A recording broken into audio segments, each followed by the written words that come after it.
નોટબંધી અંગે દેશભરમાં મિશ્ર પ્રત્યાઘાત છે, પરંતુ સવાલ એ છે કે મોદીએ આવો કડક નિર્ણય કેમ લીધો? હકીકતે મોદીના ગણિતની પછવાડે અર્થક્રાંતિનું મોડલ છે, જેને સરળ રીતે સમજીએ. સમજી લો કે આપણી અર્થવ્યવસ્થા બહુમાળી ઇમારત છે. છત પર પાણીની ટાંકી એટલે કે સરકારી ખજાનો છે. આ ટાંકીથી પ્રાથમિકતા પ્રમાણે આખી ઇમારતને પાણી પહોંચાડાય છે. પણ આ શું? અહીં તો ટાંકીમાં જ પૂરતું પાણી નથી. આવું કેમ? નીચેના હોજમાં તો પાણી છે. પાણીને વહન કરતા પંપ પણ કાર્યરત છે. છતાં ઉપરની ટાંકીમાં પૂરતું પાણી કેમ નથી આવતું?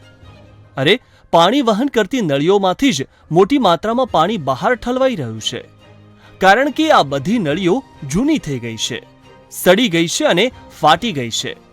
આ નળીઓ જ આપણા દેશની કર વ્યવસ્થા છે, જે આપણી રાજ્ય અને કેન્દ્ર સરકારને આવક પૂરી પાડે છે.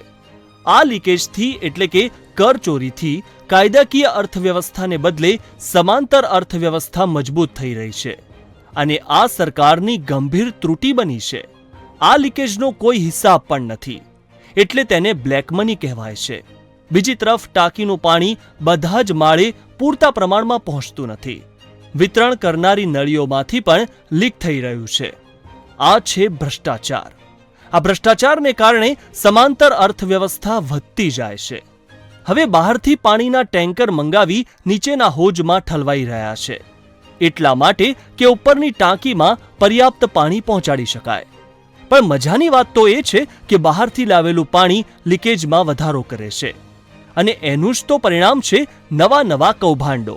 હવે જુઓ, સમાંતર અર્થવ્યવસ્થા કેવી રીતે ભૂમિગત અર્થવ્યવસ્થામાં પરિણમી ભ્રષ્ટ રાજકારણ, તંત્ર અને ઉદ્યોગોને વેગ આપે છે.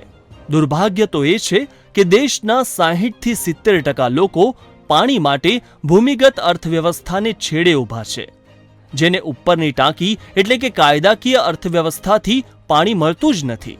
આગળ તો મામલો વધુ સંગીન છે. આ ચહેરો દેશ વિઘાતક ભ્રષ્ટ શક્તિઓનું પ્રતીક છે, જે ભૂમિગત અર્થવ્યવસ્થાથી પોષિત થઈ રહ્યો છે. એ એટલો પુષ્ટ થઈ ગયો છે કે દેશના સાર્વભૌમત્વને ખુલ્લો પડકાર ફેંકી રહ્યો છે. બીજી તરફ આ ભૂમિગત અર્થવ્યવસ્થા જ દેશની ચૂંટણી પ્રક્રિયાને ચલાવી રહી છે.